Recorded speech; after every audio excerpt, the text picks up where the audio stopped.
Rise of the Cassians, Part 2, The Golden Empire.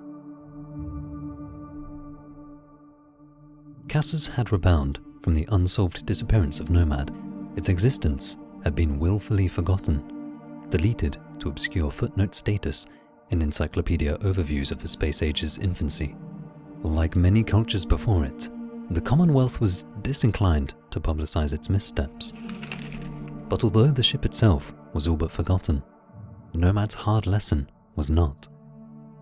The universe was a strange and dangerous place. Its conquest was unlikely to be a cakewalk, but when it came to territorial expansion, the Cassians were patient. They would conquer the cosmos, piecemeal, one planet at a time. Instead of single recon craft, they now dispatched squadrons of colonization ships, escorted by heavily armed frigates. There were other reasons for militarizing space exploration. While descent was virtually unknown on Cassus, and always rapidly quelled, it was a different story in the colonies, where decades of hard toil in dreary backwaters had predictable results on the loyalties of even its most exalted denizens. Changes in command from deaths or defections mounted.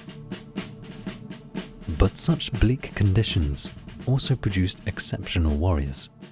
The greatest among these was Trisena Toria. Contemptuously disregarding her own ancient and illustrious antecedents, to become the youngest and most famed sword maiden in history. By age 19, she and her mostly female disciples had brought dozens of bickering warlords throughout the far-flung colonies to heel, restoring dozens of worlds to the rapidly expanding Commonwealth. Then came the day where the Makari Armada darkened the skies over Meridia to tender their proposal. Ultimately, Trisena accepted. Accompanied by several hundred of her sisters-in-arms who refused to be separated from her, she boarded the Makari ship. A week later, the fleet departed.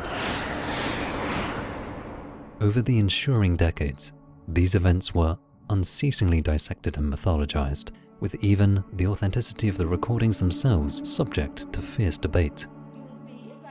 Even some who had been present that day began to doubt the veracity of their memories. Then, 31 years to the day after their departure, the ships returned. This time, an organic emerged.